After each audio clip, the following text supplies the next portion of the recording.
السلام عليكم ورحمة الله وبركاته. معكم أحلام. بتشوفوا معي اليوم طريقتي في إعداد الكباب، سويته بالتنور وبقول لكم ملاحظة بنهاية الفيديو على التنور. بتمنى يا رب الطريقة تعجبكم وتجربوها، بس أنا أراكم بالتعليقات وما تنسوش تضغطوا على لايك. ويلا مع بعض نشوف الطريقة.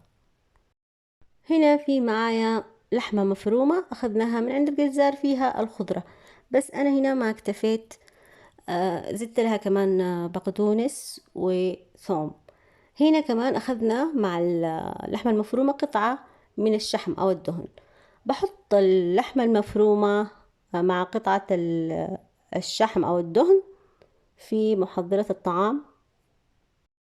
بضيف شوية من البقدونس والثوم الأخضر، ممكن تستبدلوا بالثوم العادي، يعني هذه الخضرة على حسب الذوق، على حسب الرغبة، على حسب الموجود.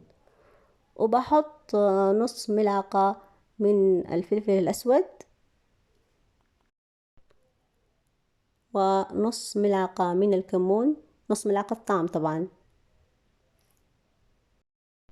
وبحط ملعقة كبيرة من الفلفل الأحمر البودر، يعني فلفل أحمر مطحون، وملعقة من الدقيق، ملعقة طعام كبيرة، وملح يعني نص ملعقة طعام. وبغلق على محضرة الطعام وبطحن الجميع مع بعض.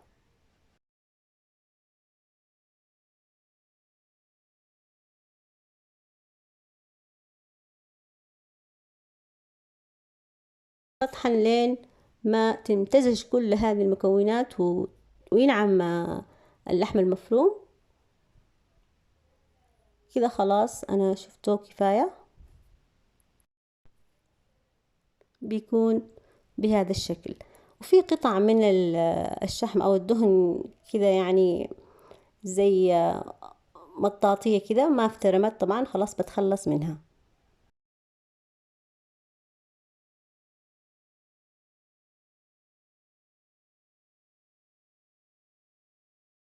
بزيد أعجنه بيدي. خلاص هذا هو قوام اللحم المفروم اللي بيكون كباب. الصينية أنا هنا فرشتها بورق زبدة، بس بتشوفوا بعدين إيش صار معايا بالتنور. وبجهز أعواد الشواء، يستحسن طبعا تبلوها من قبل الاستخدام، خاصة بالتنور. الآن باخذ شوية من هذه اللحمة المفرومة وبشكلها على عود الشواء زي ما شايفين. طبعا حكاية إنه فرمت اللحمة مرة ثانية مع باقي المكونات فرقت كثير بالكباب. لما تستخدموا اللحمة المفرومة كذا زي ما تجيبوها من الجزار، تتفكفك بعد الشواء أو ينكمش أو يتغير شكل عود الكباب. لكن بتلاحظوا الآن صح إنه يعني ينكمش شوية بس ما يتفكفك لما طحنته مرة ثانية. زي ما شايفين أنا سويت هذه التعرقات بيدي، وخلاص بحط العود بالصينية. بوريكم كمان كم من عود كباب. باخذ كمية من اللحم المفروم وبشكله على عود الشواء، وفي معايا هنا ماء بكون أغمس يدي فيه وارجع أشكل عود الكباب. إذا شفت إنه مقدار اللحمة أكثر من عود الشواء بتخلص من الزائد. زي ما شايفين بسوي هذه التعرقات وخلاص بحط العود أو عود الكباب في الصينية، وبكمل كل مقدار اللحمة المفرومة بنفس الطريقة.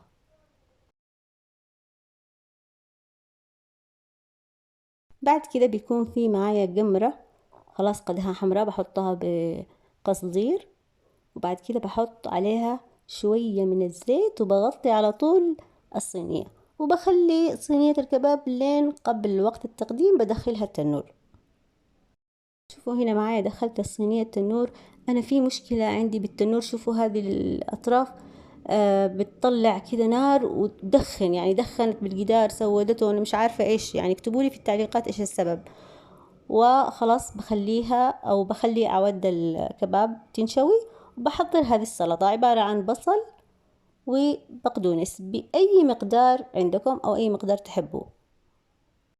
بقطعهم بالشكل اللي شايفينه، بحطهم في طبق، وبعد كده بحط شوية من السماق برضو بالمقدار اللي تحبه. أنا بحب السماق كثير فحطيت، وبحط كمان زيت زيتون وعصرة ليمونة كاملة وملح طبعا، وبقلب الجميع مع بعض، وبكذا تكون عندي هذه السلطة جاهزة. طبعا هذه السلطة حلوة جدا مع المشويات. وبكون سويت حمص وخبزت رغيف، والآن بروح للتنور أشوف الكباب. بتشوفوا معايا ورق الزبدة انحرق، مش عارفة يعني هو بينحرق بالتنور لأنه تنور أو لأنه التنور عندي فيه مشكلة، ما عادنش عارفة. أهم شيء إنه انحرق.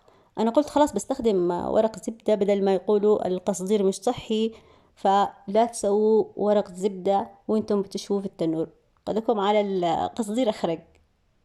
وهذا الكباب صار عندي جاهز، ما أقول لكمش، لازم تجربوا الطريقة. ونلتقي في فيديو آخر إن شاء الله، ومع السلامة.